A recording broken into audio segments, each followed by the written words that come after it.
Ang simbahan ay isang sambayan ng inaasahang maging tapat na katiwala. Hindi sapat ang dumalo lamang sa misa. Hindi sapat ang magdasal lamang. Ang pananampalataya ay isinasabuhay sa pananagutan.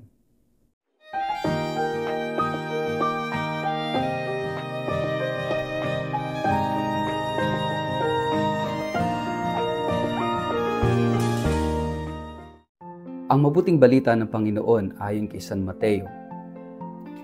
Ang paghahari ng Diyos ay maitutulad sa isang taong maglalakbay.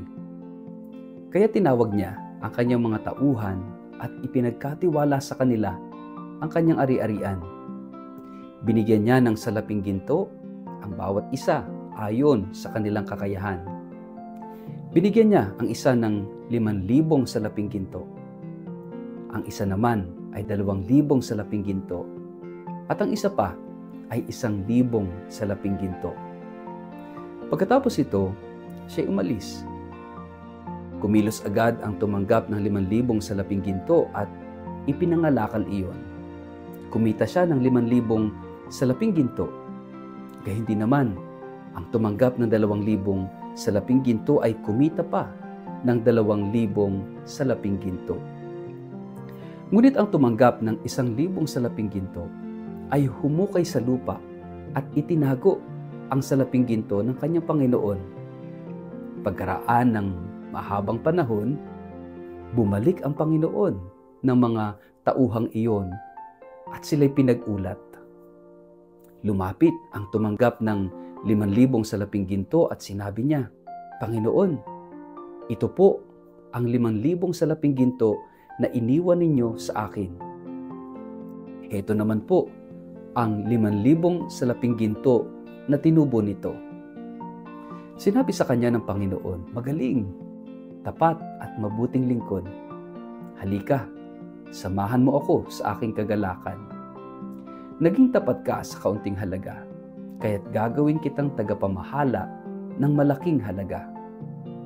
Lumapit din ang tumanggap ng 2,000 salaping ginto at ang sabi, "Panginoon, ito po ang iniwan ninyo sa aking 2,000 salaping ginto. Heto naman po ang 2,000 salaping ginto na tinubo nito." Sinabi ng kanyang Panginoon, "Magaling, tapat at mabuting lingkod. Naging tapat ka sa kaunting halaga, kaya't pamamahalain kita sa malaking halaga. Samahan mo ako sa aking kagalakan." Lumapit naman ang tumanggap ng 1,000 salaping ginto at sinabi, "Alam ko pong kayo'y mahigpit at pinipitas ninyo ang bunga ng hindi ninyo itinanim at inaani ninyo ang hindi ninyo inihasik. Natakot po ako kaya't ibinoon ko sa lupa ang inyong salaping ginto. Heto na po ang inyong salapi." Sumagot ang kanyang Panginoon, "Masama at tamad na lingkod. Alam mo palang pinipitas ko ang bunga ng hindi ko itinanim at inaani ko ang hindi ko inihasik. Bakit hindi mo na lamang inilagay sa bangko ang aking salapi? Kahit paano'y may tinubo sana ito. Kunin ninyo sa kanya ang 1,000 salaping ginto at ibigay sa may 10,000 salaping ginto. Sapagkat ang mayroon ay bibigyan pa at magkakaroon ng sagana. Ngunit ang wala, pati ang kakaunting nasa kanya, ay kukunin pa. Itapon ninyo sa kadiliman sa labas ang walang silbing taong iyan. Do'y mananangis siya at magngangalit ang kanyang mga ngipin." Ang mabuting balita ng Panginoon. Word of the day, hear what God has to say.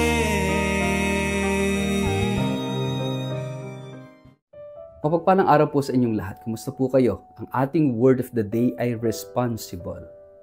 Sa talinghaga ng mga talento, isinalarawan ni Jesus ang kaharian ng langit bilang isang paghahanda para sa ating pananagutan.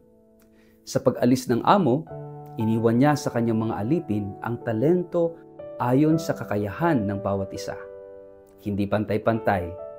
Ang bilang ng ibinigay, 1, 2, 5, ngunit iisa ang inaasahan, na ang bawat isa ay gamitin ito ng may pananagutan at pananalig.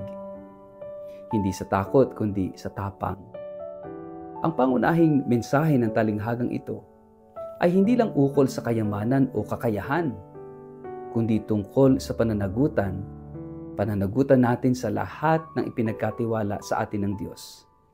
Ang ating buhay, ang ating oras, talino, pag-ibig, pananampalataya, at maging ang ating sakit at kabiguan, lahat ito ay mga talento na maaaring gamitin upang magbigay bunga sa mundo at magbigay luwalhati sa Diyos.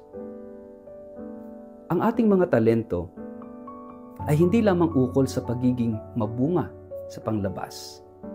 Ito rin ay patungkol sa pagbibigay saysay sa ating buhay.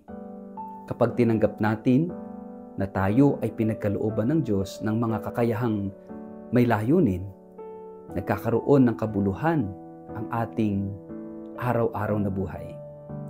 Ang trabaho ay hindi na lang hanap buhay, kundi bukasyon. Ang mga simpleng gawain ay nagiging daan ng paglilingkod. Ang mga relasyong may sugat ay nagiging pagkakataon ng paghilom.